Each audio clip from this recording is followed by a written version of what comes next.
आदरणीय दर्शकवृन्द नमस्कार। संवादमा यहाँहरूलाई स्वागत छ। म रोहित दाहाल। सरकारले संवैधानिक परिषद सम्बन्धी अध्यादेश ल्याएपछि राजनीतिमा तरङ्ग उत्पन्न भएको छ।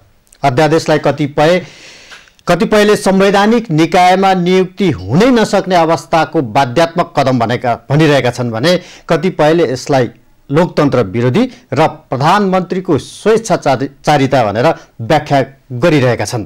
आज हामी वास्तवमा के हो भन्ने विषयमा केन्द्रित रहेर संवाद गर्नेछौँ र यसका लागि आज हामीसँग हुनुहुन्छ संवैधानिक कानुनका जानकार एवं अधिवक्ता हर्क रावल। स्वागत छ कार्यक्रममा। नमस्कार, धन्यवाद।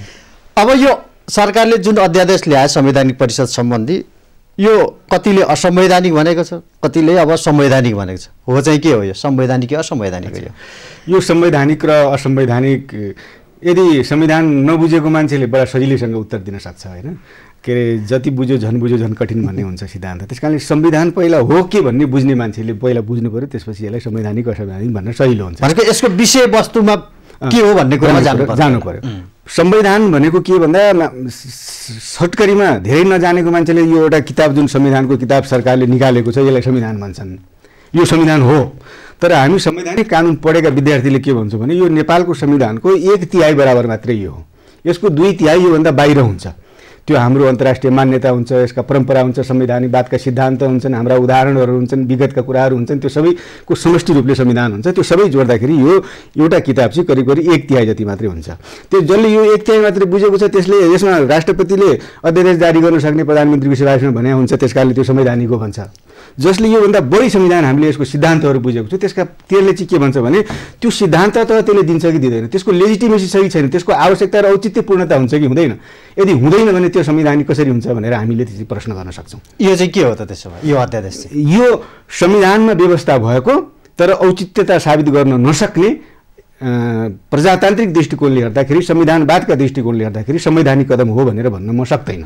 अब यत्रो विरोध भएको छ, धेरैतिरबाट धेरै क्षेत्रबाट विरोध भएको छ। तर अध्यादेशमा आएका विषयवस्तुलाई आधार मानेर न समर्थन र विरोध हुने होला। यो के त्यस्तो आएर सर्वत्र विरोध हुनु पर्यो? अध्यादेशको विषयवस्तु यसको कन्टेन्ट चाहिँ के हो? तपाईले कन्टेन्ट भन्दिनुहुन्छ। एउटा चाहिँ अध्यादेश ल्याउनु किन पर्यो त्यसको जस्टिफिकेसन चाहियो। सरकारले त अध्यादेश ल्याउनुको पछाडिको जस्टिफिकेसन दिनु पर्यो नि त हैन। त्यो विषयवस्तुमै जानु पर्यो, एउटा त्यसले दिनु पर्यो। अर्को चाहिँ त्यसपछि त्यसभित्रको कन्टेन्ट विषयवस्तुमा हेर्नु पर्यो। म दुईटै एङ्गलबाट तपाईसँग छोटकरीमा निवेदन गर्छु। पहिला चाहिँ के भन्दाखेरि अहिलेको जुन मौजुदा हामीसँगको जुन ऐन थियो त्यो ऐनले के भन्दाखेरि 6 जनाको संरचना थियो, त्यसमा 5 जनाको उपस्थितिबाट निर्णय गर्नुपर्ने र 5 जनाको उपस्थितिबाट निर्णय सर्वसम्मत भएन भने जुन विषय सर्वसम्मत भएको छैन त्यो विषयलाई तोकेर अर्को बैठक बोलाउनु पर्ने र अर्को बैठकमा सर्वसम्मत भएन भने त्यसपछि बहुमतको आधारमा निर्णय गर्न सक्ने व्यवस्था त हिजै थियो। संसदले पारित गरेको ऐन थियो नि त्यो हैन। अब त्यो ऐन हुँदै प्रधानमन्त्रीले के भन्दाखेरि 3 जनाको उपस्थितिले पास गर्न सक्ने गरी आफूलाई एकदमै सजिलो हुने गरी नयाँ ऐन ल्याउनु भयो। त्यसकारणले यो संविधानले उहाँलाई दिएको अधिकार छ, त्यसकारणले ठिक छ भन्न सकिन्छ। तर यसको पछाडिको नियत किन आयो हेर्नुहोस्। यो देशमा उहाँलाई मन्त्री नियुक्त गर्दाखेरि उहाँले अस्ति वामदेवजीले अपर हाउसमा पठाउनु भयो, त्यो सिफारिस गर्दाखेरि अरू तमाम उहाँका सल्लाहकारदेखि सयौँ मान्छेले उहाँले नियुक्ति गर्नुभएको छ। कसैले प्रश्न उठाएको छ कहीँ सर्वसम्मति चाहिन्छ भन्छ। त्यो संवैधानिक परिषद भन्ने एउटा मात्रै यस्तो व्यवस्था छ जसले देशका फन्डामेन्टल पदहरूमा रिकमेन्डेसन गर्छ। त्यो फन्डामेन्टल पद भनेको कुनै राजनीतिक पार्टी र बहुमत र अल्पमतको कुरो हुँदैन। त्यो एन्टी मेजोरिटेरियन कुरो। त्यहाँ मसँग 2/3 बहुमत मात्रै छ भनेर त्यो देशका संवैधानिक निकायमा नियुक्त गर्ने ठाउँमा चाहिँ देशका सबै उच्च पदस्थ व्यक्तिहरू, प्रधान न्यायाधीशदेखि लगेर विपक्षी दलको नेता समेतको एक प्रकारको कन्सेन्स होस् र त्यसले चेक एन्ड ब्यालेन्स होस्, त्यहाँ भेटिङ होस्, ताकि के भन्दाखेरि सरकारले आफ्नो खल्तीको मात्रै निहित मात्रै नराखेर योग्य मान्छे सिफारिस गर्यो भने त्यो भेटिङ हुनुको लागि त्यहाँ सबै मान्छे खोजेको। देशको प्रधानमन्त्री हुन्छ, देशको प्रधानमन्त्री त्यो संवैधानिक परिषदको अध्यक्ष हुन्छ। त्यो एउटा मात्रै ठाउँ छ जहाँ उनले एउटा विपक्षी दलको नेतालाई, सभामुखलाई पनि कन्फिडेन्समा लिनुपर्ने ठाउँ हो। प्रधानमन्त्रीले त्यति मान्छेलाई कन्फिडेन्स लिन सक्दैन भने त्यो प्रधानमन्त्रीले देशलाई कन्फिडेन्स लिन सक्छ भनेर मान्छेले विश्वास गर्न सक्छन्? प्रश्न त्यहाँबाट सुरु हुन्छ के। एउटा नियतको कुरा भयो। नियतको कुरा अब कन्टेन्टमा जाँदा, अब कन्टेन्टमा जाँदाखेरि यो कन्टेन्टमा किन भन्दाखेरि तपाईँको के भन्दाखेरि यो उहाँले मन्त्री नियुक्त गरेको कुरो जस्तो होइन कि। त्यसै अघि मैले भने नि त संवैधानिक निकायको हो। संवैधानिक निकायको राजनीतिभन्दा बाहिरको बृहत्तर क्षेत्र कुरो हो नि त त्यो। मानवाधिकार आयोगको कुरा होला, भोलि लोकसेवा आयोगको कुरा होला हैन, अख्तियार दुरुपयोग अनुसन्धान आयोगको कुरा। त्यहाँ राजनीतिक पार्टीको अथवा प्रधानमन्त्रीको एउटा जुन राजनीतिक पार्टीको मान्छेभित्रको त्यो अति राजनीतिक मान्छे मात्रै नजाओस् है, त्यहाँ योग्य मान्छे जाओस् भनेको कारणले त्यहाँ सभामुखको पनि सहमति, प्रतिपक्षी दलको नेताको पनि सहमति, सर्वोच्च अदालतको प्रधान न्यायाधीशको पनि सहमति खोजेको हो नि त। अब त्यो सहमतिबाट तपाईँको के भन्दाखेरि भागेर प्रधानमन्त्री आफू आफ्नो एउटा 2 जना मान्छे अरू 3 जनाको उपस्थितिमा गर्न सक्ने गरी त्यति सजिलो बाटो ल्याउनु खोज्नु भनेको चाहिँ के भन्दाखेरि संविधानले, यो संविधान त उहाँले समेत मानेर आएको संविधान हो नि, त्यो संविधानले परिकल्पना गरेको व्यवस्था अन्तर्गत उहाँ प्रधानमन्त्री हुनुभएको नि त। त्यो प्रधानमन्त्री भइसकेपछि उहाँले संविधानले परिकल्पना गरेको त्यो व्यवस्था, त्यो सहमतिलाई छलेर जान खोज्नु भनेको के हो? त्यो फ्रड अन कन्स्टिट्युसन हुन्छ, संविधान नमान्नु हुन्छ, त्यो मपाइत्व हुन्छ। त्यो एक प्रकारको के भन्दाखेरि शासकमा पलाएको अधिनायकवाद र मै खाउँ मै लाउँ, मैले मात्रै गरेको ठिक हो भन्ने जुन प्रवृत्ति हुन्छ, त्यो प्रवृत्तितिर अभिमुख भएको हो भन्ने शङ्का दिने ठाउँ हुन्छ। हेर्नुहोस्, अब प्रधानमन्त्री अथवा सरकारको पनि त बाध्यता होला नि त। तपाईँ 1.5 वर्षदेखि चाहिँ यत्र संवैधानिक निकायहरू खाली छन्, झन्डै 45वटा पद खाली छन्, काम गर्न नसकिरहेको अवस्था छ। सरकार सफल असफल हुने भनेको त सरकारका अङ्गहरूले काम कसरी गर्छन् भन्ने, त्यहाँको नियुक्तिको कुराहरूलाई त्यहाँ मान्छे भएन भने, अनि सबै कुराहरू त्यो हुँदाहुँदै अब नियुक्ति नै गर्न नसक्ने वातावरण बनाएपछि प्रधानमन्त्रीले बाटो खोज्दैन त? बिल्कुल सही, एकदम तपाईँले एकदम करेक्ट पोइन्ट उठाउनु भयो। अहिले एक थरी मान्छेहरूले यो प्रश्न उठाएको छ क्या। यो प्रश्न के भन्दाखेरि, यो एकदम के भन्दाखेरि एक प्रकारको आग्रह र पूर्वाग्रहले ग्रसित मान्छेहरूले यो बढी प्रश्न उठाउँछन्। प्रधानमन्त्री केपी ओली भनेको म जस्तो मान्छे होइन। मभन्दा हजारौं दिन रात उहाँले दुःख गरेर होइन, हजारौं घण्टा तपाईँको शास्त्र पढेर, सिद्धान्त पढेर, राजनीति गरेर खारेर त्यहाँ पुगेको कि म प्रधानमन्त्री हुन सक्छु, जो पाए त्यो प्रधानमन्त्री हुन सक्छ। एउटा योग्यता र क्षमता बनेर मान्छे प्रधानमन्त्री हुन्छ। प्रधानमन्त्री हुने मान्छेले तपाईँ के भन्दाखेरि सामान्य एउटा कुरामा प्रतिपक्षी दलको नेताको कन्फिडेन्स लिन सक्दैन, सभामुखको कन्फिडेन्स लिन सक्दैन भने त्यो प्रधानमन्त्रीले देश कसरी चलाउँछ? प्रश्न त्यहाँ हो। हेर्नुहोस्, त्यो त लिडरसिपको क्वालिटी हो। संविधानले जहाँ जहाँ जुन ठाउँमा तपाईँ एब्सोल्युट गर्नुहोस् भन्नुहुन्छ, उहाँले जस्तो अध्यादेश ल्याउनु भयो नि, अध्यादेश ल्याउने कुरो उहाँको एब्सोल्युट अधिकार थियो, कसैले रोक्न सक्यो? रोकेन। तर त्यो संवैधानिक परिषदमा बस्दाखेरि अरू मान्छेको कन्फिडेन्स लिन सक्नुपर्छ भनेर त्यो त व्यवस्थाले परिकल्पना गरेर बनाएको चिज हो नि त। त्यो व्यवस्थाभित्रमा बस्न सक्नुहुन्न, एउटा मान्छेसँग कन्फिडेन्स लिन सक्नुहुन्न भने उहाँको क्षमतामाथि प्रश्न उठ्छ नि। प्रश्न त्यो हो। त्यस कारणले प्रधानमन्त्रीले काम गर्न दिएन भन्ने होइन, प्रधानमन्त्रीले काम गर्न सक्ने हो। अरूले आफूसँग कन्भिन्स गर्न सक्ने क्यापासिटी चाहिन्छ। हेर्नुहोस्, म तपाईँलाई एउटा शास्त्रको एउटा कुरा गर्छु के भन्दाखेरि हाम्रो पूर्वीय दर्शनमा वैदिक सिद्धान्त छ, एउटा अनुबन्ध चतुष्टय भन्ने हुन्छ। त्यो अनुबन्ध चतुष्टयले के भन्छ भने नम्बर 1 त्यसले कर्ताको प्रश्न गर्छ कि तपाईँ कुनै पनि पदमा बस्नुहुन्छ, कुनै काम गर्नुहुन्छ भने तपाईँसँग त्यो कर्ता भावको क्षमता जगाउनुपर्छ। यदि तपाईँसँग त्यो कर्ता भावको क्षमता छैन भने त्यहाँ तपाईँ बस्नु सुहाउँदैन। त्यस कारणले प्रधानमन्त्रीले कन्फिडेन्समा विपक्षी दलको नेतालाई लिन सक्दैन, प्रधानमन्त्रीले सभामुखलाई कन्फिडेन्समा लिन सक्दैन भने अनि मलाई काम गर्न दिएन भन्न मिल्छ? अनि सभामुख पनि सभामुखै मात्रै भएर बसे पो समस्या हुँदैन त। यहाँ त प्रश्न आयो, सभामुख चाहिँ कुनै अमुक नेताको चाहिँ निर्देशन मात्रै मान्नुहुन्छ। अब उहाँले नै कसैको निर्देशन मान्दी नआइसकेपछि त बाध्यता त आइलाग्ला नि त फेरि। हो, त्यो प्रश्न त्यो एङ्गलबाट चाहिँ हेर्न सक्छ होइन। सभामुखजीलाई पनि अब के भन्दाखेरि प्रधानमन्त्रीलाई सक्दो कुरामा उहाँले सहयोग गर्नुपर्छ। उहाँले मिटिङमा आउनु पर्थ्यो र मिटिङमा आइसकेपछि आफ्ना असहमति राख्नु पर्थ्यो। मिटिङमा नआउनु, मिटिङबाट स्केप भएर भागेर जानु चाहिँ संवैधानिक पदमा बसेको मान्छेको नैतिकताले मिल्दैन। चाहे त्यो विपक्षी दलको नेता होस्, चाहे प्रधान न्यायाधीश होस्, चाहे सभामुख होस्, चाहे अपर हाउसको अध्यक्ष होस्, मिटिङमा आउनुपर्छ। 48 घण्टा पहिला उहाँलाई सूचना दिनुपर्छ। दोस्रो मिटिङमा चाहिँ बिहान 5 बजी बोलाएको मिटिङमा नबसेपछि साँझको मिटिङमा आइजो भनेर जानुपर्छ भन्ने कुरो चाहिँ म पनि भन्दैन, किनभने 48 घण्टाको समय दिनुपर्छ। त्यसमा सर्वोच्च अदालत पनि बोलिसकेको छ होइन। पहिला एकचोटि प्रधान के अरे मन्त्रीले गर्दाखेरि प्रचण्डजी नजाँदाखेरि हाम्रो सर्वोच्च अदालतले पनि बोलिसकेको छ। त्यस कारणले दोस्रो साँझको मिटिङमा चाहिँ जानु जरुरी थिएन, त्यो असंवैधानिक थियो 48 घण्टाभन्दा भित्र बोलाएको। तर 48 घण्टाको सूचना दिएर बोलाएको बैठकमा चाहिँ जानुपर्ने सभामुखको पनि कर्तव्य थियो। अब जहाँसम्म तपाईँले कुनै नेताको कुरा मान्नुहुन्छ भन्नुभयो, त्यो चाहिँ म पनि त्यसको आलोचना गर्छु। सभामुखले कुन राजनीतिक पार्टीको कुन नेताले के भन्छ भनेर जाने होइन, उहाँले त्यो पदको विवेक प्रयोग गर्नुपर्छ। त्यो चाहिँ म तपाईँसँग सहमत छु। अब यत्रो तपाईँले अध्यादेशको बारेमा कुरा गरिरहँदाखेरि यसका अब परम्पराका होलान्, कानुनी कुरा होलान्, यी सबै पाटोहरू हेर्दाखेरि त एउटा चाखलाग्दो विषय छ नि त। फेरि जो चाहिँ तपाईँको चाहिँ न्यायपालिकाको प्रमुख पनि सदस्य हुनुहुन्छ त्यहाँ, प्रधान न्यायाधीश। अनि अध्यादेशै यति असंवैधानिक छ, यो सबै कुराले बेठिक छ भने अनि न्यायपालिकाको प्रमुख चाहिँ फेरि बैठकमा उपस्थित हुनुहुन्छ भने चाहिँ उहाँले यो कानुन नबुझ्नु भएको प्रधान न्यायाधीश हो कि के भयो? होइन, कानुन बुझ्नु भयो त कसरी भनौँ होइन। म फेरि कानुनको विद्यार्थी हुँ।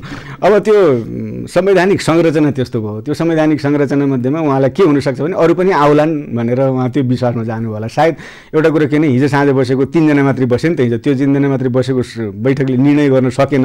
त्यो निर्णय गर्न नसकेको पछाडि अथवा निर्णयकै भित्र गरेको नगरेको पनि भगवानै जान्छ, बाहिर नआउनुको पछाडि प्रधान न्यायाधीशको त्यो धर्म सङ्कट हुनसक्छ। किन प्रधान न्यायाधीश बसिसकेपछि त त्यसले कोरम पनि पुग्नु पर्यो, संवैधानिकताको पनि त्यसले कसी पार गर्नु पर्यो। हिजो बैठक 3 जनाको बैठकले संवैधानिकता कसी पार गर्दैन, त्यस कारणले त्यहाँ निर्णय नभएको, प्रधान न्यायाधीशकै समस्याका कारणले निर्णय नभएको पनि हुनसक्छ। यदि त्यो हिजो बसेको 3 जनाको बैठकले संवैधानिक परिषदको पदाधिकारीहरूको नियुक्ति गरेको भन्ने खबरहरू छासछुस आएका छन्, यदि त्यो नियुक्ति गरेको रहेछ भने प्रधान न्यायाधीशले गल्ती गर्नुभयो भन्न सकिन्छ त? हो, मेरो दृष्टिकोणमा चाहिँ, किनभने हिजै नै के अरे तपाईँको अध्यादेश जारी गरेको छ, त्यो अध्यादेशको संवैधानिकताको प्रश्न उठेको छ। म जस्तो एउटा सामान्य संवैधानिक कानुन पढेको मान्छेले त्यसको संवैधानिकतामाथि प्रश्न गरिरहेको छु। मैले आस्था गरेको न्यायालयको सर्वोच्च पदाधिकारी प्रधान न्यायाधीशले बसेर त्यो निर्णय गर्नुहुन्छ भने त्यसमाथि प्रश्न उठ्छ, त्यो सही चाहिँ हुँदैन। संविधानको कालो अक्षरमा लेखिएको प्रबन्धको व्यवस्था भिन्दै कुरो हो, त्यसको संवैधानिकता, त्यसको लेजिटिमेसीको कुरो भिन्दै हो। हिजो कुनै कथाचित निर्णय 3 जनाले गरेको छ भने त्यसले नेपालको संवैधानिक परम्परा, संवैधानिक कानुन र संविधानवादका सिद्धान्त समेतको आलोकमा हेर्दाखेरि त्यसको वैधानिकता हुँदैन। म अलिकति फेरि अगाडि नै फर्किन्छु। यो अध्यादेशको विषयवस्तुको बारेमा अलिकति तपाईँले क्लियर बनाइदिनु न। यो विषयवस्तु त्यस्तो के आयो कि जो सर्वत्र विरोधै गरिहाल्नुपर्ने? विषयवस्तु भन्दा पनि यसको पछाडि के छ, सबै नियतको हामीले व्याख्या गर्यौँ, नियतकै कुरा मान्छेले गर्छन् होइन। म पनि त्यही देख्छु। अब विषयवस्तु त के छ र, पहिला 5 जनाले बसेर निर्णय गर्नुपर्ने थियो, अहिले अध्यादेशमा 3 जनाले बसेर निर्णय गर्दा हुने भन्ने भयो। बेठिक त छैन, बेठिक हेर्दाखेरि सरस्वती हेर्दाखेरि केही छैन होइन। तर अब 5 जना मध्येमा मेरो भनेको मान्छे नमान्ने हुनसक्छ, 3 जना चाहिँ मैले जे भन्यो त्यही गरेको मान्छे यसम्यान हुनसक्छ भन्ने उहाँको कन्फिडेन्स हुनसक्छ। त्यो 3 जनाको कन्फिडेन्स अनुसारको चाहिँ राम्रो मान्छे नियुक्ति गरे त ठिकै छ, तर नेपालका शासकहरूमाथि जनताको विश्वास छैन, तपाईँ हाम्रो कसैको पनि विश्वास छैन। किनभने all politicians, those who are running the administration of Nepal, हिजो र आज होइन, अझ म त यो 12 मुदेको सम्झौतापछि जति जति प्रशासक शासक नेपालमा चलेका छन् तिनीहरू all they are tested and failed भन्छु म। र आजको मितिमा पनि विश्वास गर्दैन, म यो जेनेरेसनमै विश्वास गर्दैन हेर्नुहोस्, किनभने दे आर पोल्युटेड भइसकेको देख्छु। त्यस कारणले विश्वास छैन। गल्ती आफ्नो खल्तीको मान्छे, योग्यता नभएको, योग्यता भन्दा पनि इन्टिग्रिटी भन्ने हुन्छ नि, मान्छेको त्यो मोरल बुस्ट हाई नभएको, त्यो इन्टिग्रिटी नभएको मान्छे, उहाँको खल्तीको मान्छे नियुक्ति गरिदियो भने त्यसले देशलाई भलो गर्छ। अब अध्यादेश त फेरि अल्टिमेटली संसदमा त लैजानुपर्छ। अब यो विरोध गरिरहनु भन्दा संसदबाटै फेल गराइदिए भएन? अब 17 दिनपछि त संसदै बस्छ फेरि। त्यो पनि हो, त्यो पनि एउटा पाटो छ। तर नेपालको संसदको पनि एउटा विडम्बना के छ भने संसदमा तपाईँको टाउको गनिन्छ, टाउको राजनीतिक आधारमा गनिन्छ, राजनीतिक पार्टीका आधारमा, पार्टी नेताका आधारमा गनिन्छ नि त। फेरि त्यहाँ संसदले विवेक प्रयोग गर्ने ठाउँ भइदिए भए त्यो पनि विश्वास गर्नुहुन्थ्यो होइन। संसदमाथि शङ्का होइन, के अरे अविश्वासै नगरौँ, तर शङ्का त गर्नु पर्यो। किनभने कुन राजनीतिक पार्टीको नेताको को सांसद छ भन्ने कुरो हामीले देखेका छौँ, त्यसको आधारमा उनीहरूले हुइप लाउँछन्, त्यसको आधारमा विभाजन हुन्छ, विवेक प्रयोग गर्दैन। अब सरकारले अध्यादेश ल्याउनै पाउँदैन भन्ने चाहिँ तपाईँको तर्क होइन होला होइन? होइन, अध्यादेश ल्याउन पाउँदैन भन्ने होइन कि औचित्यपूर्ण अध्यादेश ल्याउनुपर्छ। आम नेपाली नागरिकको मनमा तपाईँको एउटा प्रश्न हुन्छ नि, लेजिटिमेसी भन्ने हुन्छ नि त। लेजिटिमेसी भनेको तपाईँको वैधानिकता भनेको के भने मेरो मनले, अन्तरात्माले मसँग प्रश्न गर्छ र त्यो प्रश्नले म सन्तुष्ट हुनुपर्छ। म आम 3 करोड नेपाली दाजुभाइ दिदीबहिनीसँग, स्वयं केपी ओली प्रधानमन्त्रीजीसँग प्रश्न गर्छु, तपाईँले ल्याएको अध्यादेशले तपाईँको आफ्नो अन्तरात्मासँग प्रश्न गर्नुहोस्, के तपाईँ सन्तुष्ट हुनुहुन्छ, के ठिक छ भनेर नेपाली जनताले भन्न सक्छ? यदि राजनीतिबाट बाहेक भएर भन्यो भने कुनै पनि नेपाली जनताले यो ठिक छ भनेर भन्न सक्दैन। अनि त्यो अन्तरात्माले ठिक नभन्ने कुरोको लेजिटिमेसी कसरी हुन्छ? अब अर्को यहाँ जोडिन्छ कि अब क्याबिनेटमा अब फेरि त्यसको अर्कै बहस छ, मन्त्रीहरू आफूलाई पनि थाहा भएन भन्ने कुरा छ। अब त्यस बारेमा पनि तपाईँको कुरा होला। मन्त्री परिषदले सिफारिस गरेपछि राष्ट्रपतिले त फेरि मान्नु पर्यो, अनि यो फेरि राष्ट्रपतिलाई विवादमा किन मुछियो त? फेरि एकदम द्रुत गतिमा उहाँले हस्ताक्षर गर्नुहुन्छ, मानौँ यो कलमको चाहिँ के अरे बिर्कै खोलेर बस्नुहुन्छ, कतिखेर के आउँछ र हस्ताक्षर गरौँ भनेर विवादमा तानिएको छ नि। राष्ट्रपति यो मुद्दामा विवादमा तानिने हो? नतानिनु पर्थ्यो। तर विडम्बना के हुन गयो, बडा दुःखका साथ म के भन्छु भने राष्ट्रपति महोदयले जुन स्पिड, जुन टाइमिङका साथमा त्यसलाई अप्रुभ गर्नुभयो नि, त्यसले राष्ट्रपतिको त्यो न्युट्रालिटीमाथि पनि आम नेपाली जनतामा प्रश्न चाहिँ उठेको छ। त्यो प्रश्न उठ्नु सुखद कुरो होइन। त्यसकारणले राष्ट्रपतिलाई किन तान्नु हुँदैन। तर तान्निने काम चाहिँ स्वयं राष्ट्रपति कार्यालयबाट भइरहेको छ र यो एउटा घटना मात्रै होइन, this is the repeated and repeated evident हो नि त। अनि उहाँले त संविधानले दिएको अधिकार प्रयोग गर्नुभएको होइन त, मन्त्री परिषदले सिफारिस गरेको कुरा उहाँले मान्दिनँ भन्न पाइन्छ? मान्दिनँ भन्न पाइँदैन। दुई तिनवटा यसमा कुरो हेर्नुपर्छ। हेर्नुहोस्, एउटा यसमा सिद्धान्तको पनि म कुरा गर्छु, भिटो पावर हुन्छ राष्ट्रपतिसँग, त्यसको बारे पनि तपाईँले समय रहेछ भने म त्यो पनि कुरा गर्छु होइन। पहिलो कुरो चाहिँ के भन्दाखेरि राष्ट्रपतिका बारेमा किन प्रश्न उठ्यो भन्दा राष्ट्रपति देशको प्रथम नागरिक हुन्। हेर्नुहोस्, र हाम्रो संवैधानिक कानुनको भाषामा एउटा लिटरेचरमा एउटा शब्द छ, the president the head of state is the first citizen of the nation and the most civilized citizen of the nation. सबभन्दा प्रथम नागरिक पनि हो र सबभन्दा सभ्य नागरिक पनि हो। सभ्य नागरिकमाथि औँलो उठ्दैन। नम्बर 1 सभ्य नेपालको नागरिक भनेको राष्ट्रपति महोदय हो।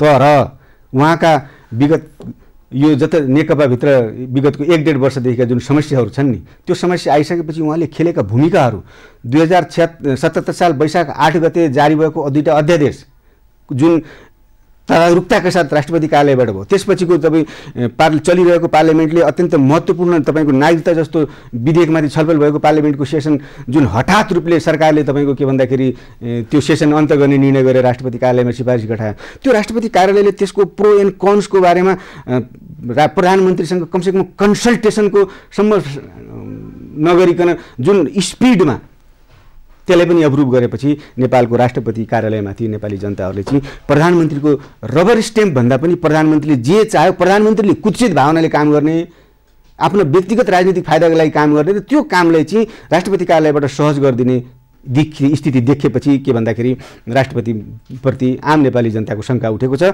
र आम मिडियामा मैले हेरेको छु, धेरै राजनीतिक पार्टीका मान्छेहरूले हेरेको छु, स्वतन्त्र बुद्धिजीवीहरूले हेरेको छु, हरेक बुद्धिजीवीले राष्ट्रपति महोदयमाथि औँला उठाउनु भएको छ र उहाँले चाहिँ नेपालको के भन्दाखेरि गरिमामय राष्ट्रपतिको जुन पदको गरिमा हो, त्यो पदको गरिमाको स्थिति ठिक ठाउँमा रहेको छैन भनेर आम मान्छेले भनिरहेको छ। यो म उहाँलाई यो कुरो पुगोस् भन्ने चाहन्छु। अब राष्ट्रपतिले के गर्नुहुन्थ्यो कि हुन्थेन भन्ने सम्बन्धमा के हुन्छ भन्दाखेरि तपाईँको के भन्दाखेरि राष्ट्रपतिले प्रधानमन्त्रीको रबर स्ट्याम्प बन्नु हुँदैन। हेर्नुहोस्, हो संविधानमै प्रधानमन्त्रीको सिफारिसमा गरेपछि राष्ट्रपतिले काम गर्नुपर्ने भन्ने बाध्यता छ, त्यस कारणले गर्नु चाहिँ पर्छ।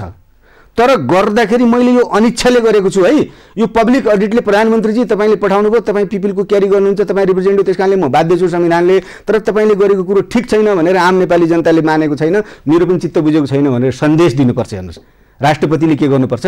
सन्देश दिनुपर्छ। त्यो सन्देश दिने क्रममा दुईवटा कुरामा, एउटा चाहिँ सन्देश दिन्छन्, अर्को भिटो पनि प्रयोग गर्नुहुन्छ। हेर्नुहोस्, राष्ट्रपति कार्यालयबाट भिटो प्रयोग गर्नुहुन्छ। यो संवैधानिक कानुनमा हामी 4 प्रकारका भिटोहरू हुन्छन् भन्छौँ होइन। एउटा चाहिँ तपाईँको के भन्दाखेरि हामी एउटा क्वालिफाइड भिटो भन्छौँ, त्यो अमेरिकाको राष्ट्रपतिले मात्रै प्रयोग गर्छ। अर्को तपाईँको हामी के एउटा एब्सोल्युट भिटो भन्ने हुन्छ, त्यो एब्सोल्युट भिटो चाहिँ फिर्ता पठाइसकेपछि त्यो फेरि बिल फर्केर आउँदैन, एक्सन फर्केर आउँदैन। त्यो भारतको राष्ट्रपतिले पटक पटक त्यस्तो एब्सोल्युट भिटो प्रयोग गरेका छन्। त्यसो अर्को के हुन्छ, एउटा निलम्बनको भिटो हुन्छ, त्यसलाई सस्पेन्सिभ भिटो भन्छ। त्यो सस्पेन्सिभ भिटो के भने पुनर्विचार गर्ने भनेर राष्ट्रपतिले फिर्ता गर्छन्, त्यो पुनर्विचार गर्नु भनेको बिचको समयसम्म त्यो सस्पेन्स हुन्छ नि त। अनि अर्को एउटा भिटो हुन्छ, त्यसलाई पकेट भिटो भनिन्छ, खल्तीको भिटो भनिन्छ। त्यो खल्तीको भिटो नेपालको राष्ट्रपतिले पनि पहिला प्रयोग गरिसक्नु भएको छ। शेरबहादुर देउवा प्रधानमन्त्री हुँदाखेरि तपाईँले उहाँले 3 जना अप्पर हाउसका मेम्बरहरूलाई सिफारिस गर्नुभयो नि त, अनि त्यसपछि उहाँले त्यो अप्पर हाउसको मेम्बरको नाइ पनि भन्नु भएन, पारित पनि गर्नु भएन। पछि प्रधानमन्त्रीमा केपी ओली आइसकेपछि केपी ओलीले त्यो रद्द गरेर नयाँ गर्नुभयो। त्यो पकेट भिटो त राष्ट्रपति महोदयले प्रयोग गरिसक्नुभयो नि, नेपालको राष्ट्रपति भिटो प्रयोग गर्न सक्दो रहेछ नि त। हो, त्यस कारणले जुन कुरो पब्लिक अडिटले, जुन कुरो पब्लिक मोरालिटीका अगेन्स्टमा हुन्छ, जुन कुरोको लेजिटिमेसी हुँदैन, त्यो कुरोको हकमा राष्ट्रपतिले के भन्दाखेरि त्यस्तो प्रकारको भिटो प्रयोग गरेर भए पनि 2 दिन 4 दिन होल्ड गरेर अरू केही सक्नु भएन, सस्पेन्सिभ भिटो प्रयोग गर्न सक्नु भएन, एब्सोल्युट भिटो प्रयोग गर्न सक्नु भएन भने पनि पकेट भिटो प्रयोग गर्नुपर्छ। त्यसले के भन्दा पनि हो नेपालको राष्ट्रपतिले चाहिँ सरकारले गरेको गलत कामको अनिच्छा प्रकट गर्नुभयो, हाम्रो राष्ट्रपतिले जनताको भाषा देखाउनु भयो, अबदेखि सरकार सच्चिन्छ भन्ने खुरुखुरु गरेर रबर स्ट्याम्प गर्ने होइन। भारतको इतिहास छ तपाईँको के भन्दाखेरि जब राष्ट्रपति KR नारायणन थिए नि भारतको पनि हाम्रै जस्तो सेरेमोनियल राष्ट्रपति हो नि, इन्द्र कुमार गुजराल र तपाईँको के भन्दाखेरि त्यसपछि अटल बिहारी वाजपेयीका 2टा घटना छन् भारतको संविधान 1997-98 मा होइन। के अरे कल्याण सिंहको सरकारलाई भङ्ग गर्ने गरी इन्द्र कुमार गुजरालले गरेकोलाई भारतको राष्ट्रपति KR नारायणले I am not just rubber stamp of the cabinet only, मलाई क्याबिनेटको निर्णयको तपाईँको के भन्दा जस्टिफिकेसन चाहिन्छ, पब्लिक अडिट हुनुपर्छ भन्नु उहाँले फिर्ता गरिदिनु भयो होइन। त्यसपछि तपाईँको बिहारको राबर्टदेवी सरकारको भङ्ग गर्ने निर्णय गर्नुभयो तपाईँको के भन्दाखेरि अटल बिहारी वाजपेयी, त्यसको पनि उनले के भन्दाखेरि भिटो प्रयोग गरिदिए। हाम्रो प्रधानमन्त्रीले पनि त्यो गर्न सक्छन्, हाम्रो राष्ट्रपतिले गर्न सक्नुहुन्छ, किनभने पकेट भिटो त शेरबहादुर देउवाले गरेको सिफारिस बेला उहाँले गर्नुभएको छ नि त। त्यसको लेजिटिमेटी प्रश्न थियो नि त। नयाँ चुनाव भइसकेको थियो, प्रधानमन्त्रीमा नयाँ केपी ओली आउँदै हुनुहुन्थ्यो, शेरबहादुरले सिफारिस गरेको कुरो मिल्छ कि मिल्दैन भन्ने शङ्का थियो नि त। हो, अहिले पनि यसमाथि यो शङ्का छ, यस्तो बेला गर्नुपर्छ। अनि अर्को एउटा सन्देश हुन्छ हेर्नुहोस् राष्ट्रपति, म बेलायतको उदाहरण दिन चाहन्छु, किनभने सेरोमोनियल हेड अफ स्टेट भनेको बेलायतभन्दा सबभन्दा राम्रो कहीँ पनि छैन। 2 वर्ष पहिला जब तपाईँको बोरिस जोन्सन होइन अहिलेको राष्ट्रपति बोरिस जोन्सनले तपाईँको के भन्दाखेरि संसद विघटन युको ब्रेक्जिट मालामा संसद विघटन गर्ने कुराको सिफारिस लिएर जाने भयो। बडा राम्रो छ हेर्नुहोस्, यो सिक्नुपर्छ, नेपालका राष्ट्रपतिले सिक्ने ठाउँ छ। तपाईँले यो कुरो सब दिनुभयो, तपाईँको टेलिभिजनबाट आम नेपाली दाजुभाइ दिदीबहिनीहरूले यो कुरो बुझेर जानुपर्छ। अनि त्योभन्दा पहिला बोरिस जोन्सनले तपाईँको पहिला पार्लियामेन्टलाई सस्पेन्ड गर्नलाई राजीनामा पठाएको थियो। अब त्यो बेलायतमा त रानी किङक्याङ डुनोरङ भन्छ, सस्पेन्सन गरिदिनु भयो उहाँले, त्यसको बेलायतभरि ठुलो क्रिटिसाइज भयो हेर्नुहोस्, रानीले केही समयको सन्देश दिनु पर्थ्यो भनेर भने। अनि त्यसपछि जब पार्लियामेन्टको विघटनको कुरो बोरिस जोन्सनले लिएर गइसकेपछि रानीले सन्देश दिनुभयो, यो चाहिँ अहिले बेला भएको थिएन है, तिमीले पहिला पार्लियामेन्टले आफ्नो कन्ट्रिब्युसन लिनु पर्थ्यो भनेर उहाँले के सन्देश दिनुभयो थाहा छ? बोरिस जोन्सनले जब यता क्याबिनेटबाट निर्णय गरेर रानीलाई बुझाउन जाँदाखेरि रानी बकिङहम प्लेस जुन उहाँको आधिकारिक प्लेस हो नि त्योबाट छोडेर उहाँ म बिदामा बस्छु भनेर तपाईँको वेल्स प्लेसमा गएर बस्नुभयो। त्यो सन्देश हो। आधिकारिक ठाउँ त बकिङहम प्लेस हो नि, जो बोरिस जोन्सनले बकिङहम प्लेसमा गएर त्यो बुझाउन पाएन, तर उसले प्रधानमन्त्रीले लिडिडिपी गर्यो होइन, उसले गएर त्यहाँ उहाँको बिदामा बसेको प्लेसमा गएर बुझायो। केही दिनपछि उहाँले आएर बकिङहम प्लेसबाट त्यसलाई पारित चाहिँ गरिदियो, तर सन्देश गयो नि, I am not satisfied with this, यो पब्लिक अडिटले दिँदैन भनेको त्यो सन्देश दिनुपर्छ के हो। सेरोमोनियल हेड अफ द स्टेटले नेपालको राष्ट्रपतिले पनि तपाईँको के भन्दाखेरि प्रधानमन्त्रीले गरेको काम म गर्दैन भन्न नसक्नु होला, तर आम नेपाली जनताले यो कुरो देख्नुपर्छ कि नेपाली जनताले मन नपराएको कुरो नेपालको महामहिम राष्ट्रपतिले मन पराउनु भएन र नेपाली जनताको चाहना भेन्टिलेट हुने गरी सरकारलाई सन्देश दिनुभयो भनेर देखाउन सक्नुपर्छ। त्यो राष्ट्रपति कार्यालयमा त्यत्रो राज्यको ढुकुटी खाएर बसेका सल्लाहकारहरू के हेरेर बस्छन्? सन्देशको कुराहरू सिकाउनु पर्दैन, सल्लाह दिनु पर्दैन राष्ट्रपतिलाई? अनि राष्ट्रपति त देशको प्रथम नागरिक, सबभन्दा सभ्य नागरिक हो नि, त्यस कारणले देशप्रति सबैभन्दा बढी कसैको दायित्व छ भने पनि राष्ट्रपतिको छ, देशको सबभन्दा बढी सम्मानित कोही छ भने पनि राष्ट्रपति छ।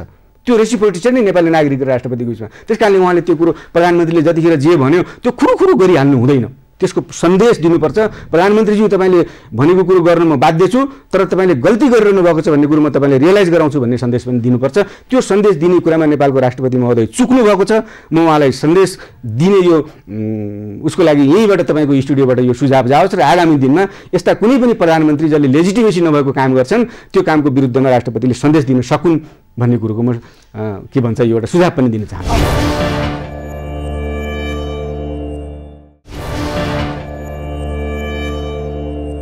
सरकारसँग अध्यादेश ल्याउनु बाहेक अर्को विकल्प के थियो त यो केसमा चाहिँ? किन थिएन? यो बाबा संविधानले व्यवस्था गरेको, ऐनले व्यवस्था गरेको 6 जना मेम्बर भएको मध्ये उपसभामुख हुनुहुन्न, 5 जना मेम्बर भएको कमिटी छ नि, त्यो कन्भिनेन्स ल्याउने बस्ने निर्णय गर्ने, योभन्दा पहिला निर्णय गर्नु भएको छैन उहाँले? यही व्यवस्थाभित्रगत निर्णय गर्नु भएको छैन?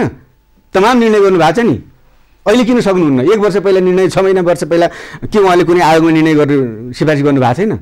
यही शेरबहादुर देउवा प्रतिपक्षी दल नेता भएको 3 वर्ष भयो, चोलेन्द्र शमशेर राणा सर्वोच्चको न्यायाधीश प्रधान न्यायाधीश भएको 2.5-3 वर्ष भइसक्यो, केपी ओलीजी 3 वर्ष, यो 3 वर्षमा संवैधानिक परिषदको बैठक बसेर कुनै निर्णय भएको छैन? तमाम निर्णय भएको छ नि त, होइन? अग्नि सापकोटा नभएको बेला हिजो अर्को थियो होला, त्यति नै फरक हो भनेपछि तपाईँ प्रधानमन्त्री हो, सबभन्दा ठुलो यो देशको कार्यकारी मान्छे हो, तपाईँसँग रहेका 1-2 जना मान्छेसँग तपाईँ कन्फिडेन्समा लिन सक्नुहुन्न र मलाई काम गर्न दिएन भन्नुहुन्छ भने तपाईँ के काम गर्नुहुन्छ? तपाईँको ल्याकत के हो? तपाईँको क्षमता के हो? Are you believing in democracy? तपाईँ प्रजातन्त्रमा विश्वास गर्नुहुन्छ? तपाईँले सबै कुरो सहुलियत गरिदिने हो भने किन राजनीति गरेको मान्छे चाहियो? एउटा गोठाला लगेर प्रधानमन्त्री बनायो भइगयो नि त, म जस्तो मान्छे लगेर प्रधानमन्त्री बनाए भइगयो नि त। त्यसो भए किन सबैलाई मिलाएर लान सक्ने क्षमता गरेको, वर्षौँ राजनीति गरेको मान्छे खोजेको नि त। त्यस कारणले केपी ओलीले सक्दैनन् भनेपछि उनको क्षमतामा प्रश्न गर्ने हो क्या त्यो? त्यस कारणले मलाई काम गर्न दिएन भन्छ भने अर्कामाथि औलो उठाउँछ भने नेपालले के उखानै छ नि, 3 औला आफूतिर फर्किन्छन्। प्रधानमन्त्रीज्यू तपाईँले संवैधानिक परिषदमा मलाई निर्णय गर्न दिएन भन्नुहुन्छ भने 3 औला तपाईँतिर फर्केको कुरो नबिर्सिनुहोस्। तपाईँले त्यो 2-3 जना अरू मान्छेहरूसँग, त्यो भद्र मान्छेहरूसँग, सभामुख प्रधान न्यायाधीश जस्तो मान्छेहरूसँग तपाईँ सहमतमा लिन सक्नुहुन्न। 1 जना त हो शेरबहादुर देउवा राजनीति गर्ने मान्छे, त्यहाँ त्यो 1 जनालाई कन्फिडेन्समा लिन सक्नुहुन्न भने तपाईँको योग्यता के भन्ने प्रश्न उठ्छ। अब अहिले यसरी कुरा उठिरहेछ कि मानव यो अध्यादेश ल्याइसकेपछि चाहिँ लोकतन्त्रै समाप्त भयो, संवैधानिक हाम्रो जुन संरचना भयो त्यो नै समाप्त भयो, कानुनी राज्य नै समाप्त भयो भन्ने हिसाबले आएको छ। त्यस्तो पनि त्यसो त होइन, त्यसरी चाहिँ म भन्दैन। स्टेप बाई स्टेप त्यसमा धक्का चाहिँ भएको छ। यो लोकतन्त्रमाथि, संविधानको शासनको माथिको एउटा प्रहार चाहिँ हो। यो सोझो हेर्दा संविधानको कालो अक्षर लेखेको छ सेतो कागजमा, बुझ्नुभयो नि त। त्यस कारणले हेर्दाखेरि मान्छेले चाहिए अनुसार भन्छ, तर यसको निहितार्थ बेठिक छ, गलत छ। यो मात्रै एउटा व्यवस्था हो जहाँ सबै राजनीतिक प्रतिपक्षलाई पनि कन्फ्युजन लिनुपर्ने, यो एउटा मात्रै व्यवस्था हो के? यही पनि तपाईँ सक्नुहुन्न भने तपाईँ के को यो देशको सर्वोच्च कार्यकारी प्रमुख हुनुहुन्छ? त्यो हो नि जनताले सोध्ने प्रश्न त बाबा। यसले ल्याउने दुष्प्रभावहरू चाहिँ के हुन सक्छ त? नम्बर 1 दुष्प्रभाव के भयो भने तपाईँ र ममा, आम नेपाली नागरिकमा सरकारप्रतिको वितृष्णा जाग्यो। राष्ट्रपति महोदयप्रति औँला उठाए जनताले। राष्ट्रपतिले प्रधानमन्त्रीले गरेको गलत सिफारिस खुरुक्क पास गर्नु भनेर प्रश्न उठाए नि त। राष्ट्रपतिमाथि मेरो आँखा चिम्लेर समर्पण हुने संस्थामाथि नेपाली जनताले शङ्का गरे 1। प्रधानमन्त्रीमाथि प्रश्न उठ्नु पर्यो 2। अब प्रतिपक्षी दलसँग सत्ताधारी दलको सम्बन्ध बिग्रियो 3। सभामुखसँग प्रधानमन्त्रीको सम्बन्ध बिग्रियो 4। प्रधान न्यायाधीश त्यहाँ उपस्थित भएर निर्णय गर्न सक्नु भएन, उहाँलाई पनि समस्या पर्यो, उहाँलाई पनि समस्या पर्यो 5औँ, होइन? अनि अर्को के भन्दाखेरि अब यसरी निर्णय गर्दै जाने हो, अध्यादेशले राज चलाउने हो भने त डेमोक्रेसी त सस्टेन हुँदैन। हेर्नुहोस्, अध्यादेश भनेको चाहिँ तपाईँले, म फेरि एउटा शब्द भन्नै चाहन्छु बाध्यता भएर, तिर्खा लाग्यो पानी खायो भने होइन कि अध्यादेश भनेको। ज्वरो आउँदाखेरि तपाईँ सिटामोल खाने होइन अध्यादेश। अध्यादेश भनेको त्यस्तो एन्टिबायोटिक हो जब तपाईँलाई अत्यन्त कडा रोग लागिसक्यो र तपाईँको फिजिसियनले जाँचिसकेर प्रेस्क्राइब गरेको, प्रेस्क्राइब कम्पनीको प्रेस्क्राइब मात्राको त्यो एन्टिबायोटिक नखाइ नहुने भने मात्रै हो त्यो। ज्वरो आउँदैछ सिटामोल खाने जस्तो होइन। प्रधानमन्त्री केपी ओलीजी के गर्दै हुनुहुन्छ?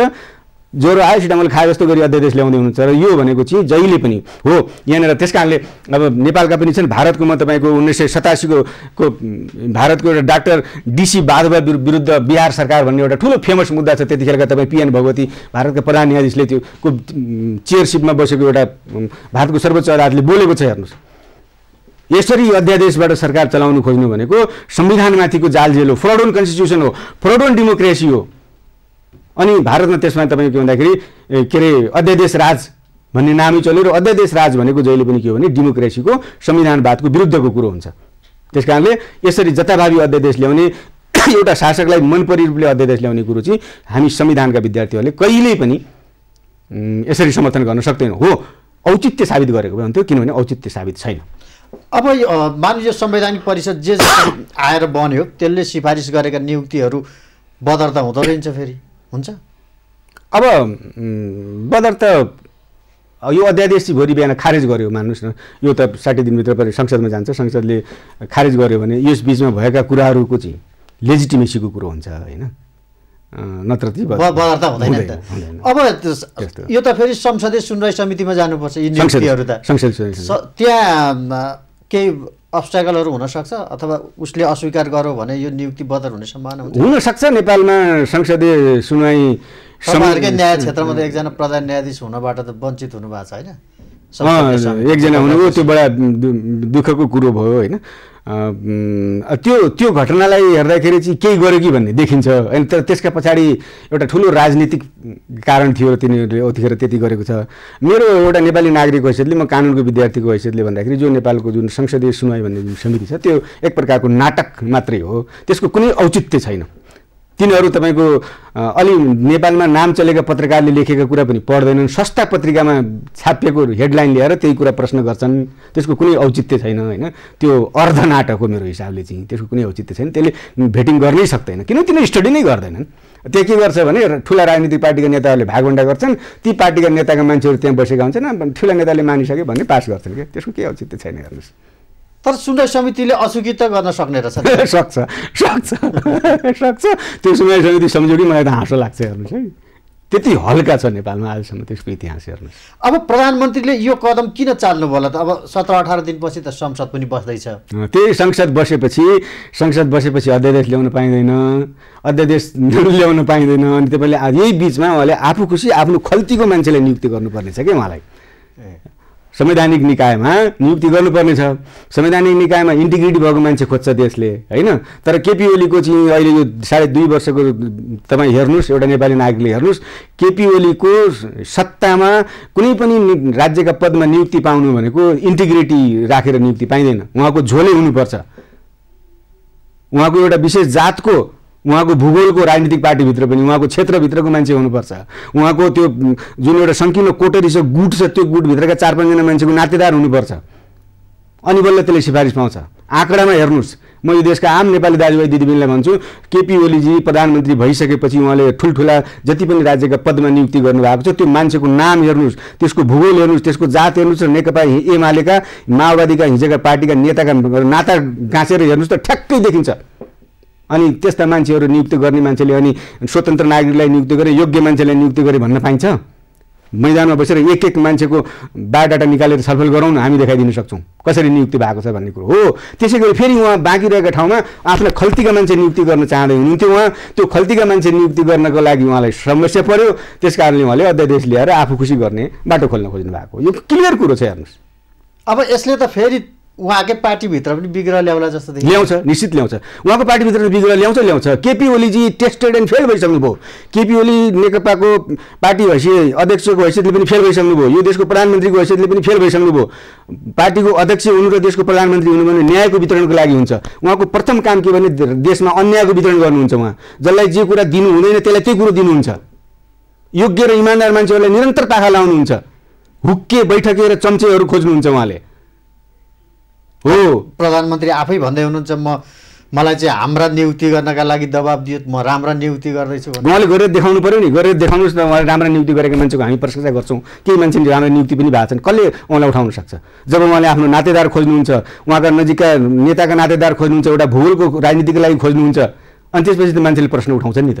अब अहिले चाहिँ कार्यपालिकाले व्यवस्थापिकामाथि अलिकति हस्तक्षेप गर्न खोज्यो भन्ने कोणबाट पनि कुरा उठेको छ। यसले यो पनि हुन्छ? कार्यपालिकाले व्यवस्थापिकामाथि के सन्दर्भमा भनौँ, त्यो त अब एउटा रेगुलर प्रोसेस हुन्छ। जसले कार्यपालिकासँग त्यो दम्भ हुन्छ, होइन, उसँग गन हुन्छ, उसँग धन हुन्छ, त्यो त संसारमा सबैतिर हुन्छ। त्यस कारणले चेक एन्ड ब्यालेन्सको शक्ति पृथकीकरणको सिद्धान्त यही अध्यादेशकै कुरामा पनि जुन सभामुख आउने नआउने कुरामा जुन खालले निम्त्याइयो बोलाइयो त्यो हिसाबले चाहिँ सभामुखले चाहिँ भन्नुभएको छ कि अनौपचारिक रूपमा चाहिँ यो व्यवस्थापिकामाथिको आक्रमण गर्न खोज्यो कार्यपालिकाले, त्यस कारणले म गइनँ भन्ने सन्दर्भमा हुनसक्छ। त्यो अब उहाँले भनेको चाहिँ के भन्दाखेरि अब 6 महिनाभित्र संसदको सेसन बोलाउनु पर्ने, त्यो 16-17 दिन बाँकी थियो, त्यसभित्रबाटै हुन्थ्यो भनेको। त्यस कारणले त्यसलाई संसदलाई छलेर अध्यादेश ल्याएको कारणले कार्यपालिकाले व्यवस्थापिकामाथि हस्तक्षेप गर्यो भन्न खोज्नु भएको। तर त्यो त देखिनु पर्यो। अब मैले चाहिँ ठ्याक्क फलानु घटनामा हस्तक्षेप गर्यो भनेर आज देख्दैन, होइन। अब ओभरअल चरित्रको कुरा गर्ने हो भने संसारभरि नै कार्यपालिकाले चाहिँ, किनभने उसँग धन पनि हुन्छ, बन्दुक पनि हुन्छ, त्यस कारणले केही न केही त गर्छ। अब यत्रो कुरा गरिरहँदाखेरि अब तपाईँले अघि भन्नुभयो प्रधानमन्त्रीको प्रशंसा पनि गर्नुभयो भनेको लामो त्याग तपस्या हो त, यत्रो जेल खाएको मान्छे आउनु भएको मान्छे, अनि यति सामान्य कुरा उहाँले बुझ्नु भएको छैन होला भनेर हामीले कसरी पत्याउने? त्यो केपी ओली हेर्नुहोस्, यो केपी ओलीलाई लाग्ने गोली थाप्छु भनेर सडकमा हिँड्ने मान्छे मध्येको एउटा मान्छे म हुँ। यत्रो जेल बसेको मान्छे, त्यो टिभी भएर मर्न नगरेर बाँचेर उहाँको प्रजातन्त्रको लागि योगदान गरेको मान्छे भनेर त्यो उत्साहका लागि केपी ओलीलाई काँधमा बोकेर हिँडेका मान्छे हौँ हामीहरू। हेर्नुहोस्, विद्यार्थी राजनीतिदेखि, होइन, त्यो विश्वास थियो केपी ओलीसँग। 1 वर्षसम्म म यो देशको नागरिकको हैसियतले, केपी ओलीलाई भोट हालेको नागरिकको हैसियतले म केपी ओलीका हरेक गल्ती कमी कमजोरीले आँखा चिम्लेर पर्दा हाल्दै म पनि हिँडेको मान्छे हुँ। तर हेर्दै जाँदाखेरि केपी ओलीले निरन्तर अन्याय गर्नुभयो, पार्टीका कार्यकर्तामाथि पनि निरन्तर अन्याय गर्नुभयो, देशका नागरिकहरूमाथि पनि निरन्तर अन्याय गर्नुभयो। उहाँले शासन सक्षमतापूर्वक चलाउनु सक्नै भएन। ठिक ठाउँमा ठिक मान्छे राख्ने भन्ने उहाँको मनमा छँदै रहेनछ। त्यस कारणले के भन्दाखेरि उहाँले योग्यतापूर्वक शासन चलाउनु। तपाईँले यसो भनिरहँदा फेरि हर्कर रावलले पनि कतै नियुक्ति नपाएर गाली गरेछ कि भन्ला नि फेरि ओली भनौँ के फरक पर्छ र? मैले नियुक्ति लिन खोजेको छैन, नियुक्ति दिएन भनेर भने पनि छैन, होइन, भन्यो भने भन्छ। तर म कुनै पनि प्रतिस्पर्धामा छैन। त्यस कारणले अब अहिले चाहिँ यो अध्यादेश पछि चाहिँ तपाईँले भने जस्तो चाहिँ हरेक हिसाबले अलिक डिटेल जस्तो देखियो, होइन, चाहे राजनीतिमा भन्नुहोस्, चाहे कानुनी कुरामा भन्नुहोस्, संविधानको कुरामा भन्नुहोस्, अब त्यसमा चाहिँ अझ राष्ट्रपति, राष्ट्रको प्रमुख, यी सबै कुराहरू एक खालले चाहिँ भत्ताभुङ्ग पारे जस्तो तपाईँको भनाइअनुसार त्यो बुझियो।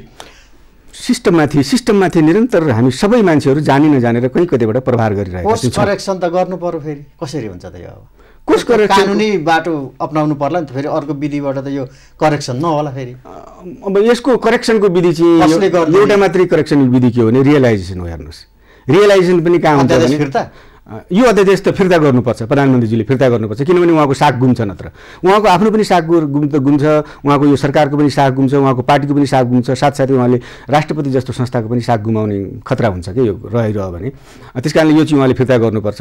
त्यसको करेक्सनको बाटो चाहिँ के भन्दाखेरि रियलाइजेसन मात्रै हो, हेर्नुहोस् होइन। रियलाइजेसन पनि नेपालीमा भन्छ नि, माछा सड्यो भने टाउकैबाट सर्छ भने जस्तो कि। त्यस कारणले माथिबाटै सम्माननीय प्रधानमन्त्री, यो देशको ठुलो पार्टीको ठुलो नेता, उहाँले चाहिँ त्यो रियलाइजेसनबाट सुरु गर्नुपर्छ। उहाँले आफू सुध्रिएपछि धेरै कुरो सुध्रेर आउँछ। केपी ओली, माधव नेपाल, अरू नेताहरू उहाँसँग टसल गरिरहेको होला नि भिन्दी कुरो, तर उहाँ कार्यकारी पदमा हुनुहुन्छ, उहाँले न्याय गर्न थाल्नुहोस् न।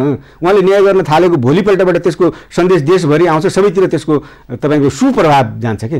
उहाँ आफू ठिक ठाउँमा हुनुहुन्न, त्यस कारणले अरूले पनि बेठिक गर्ने अवसर पाएका छन्।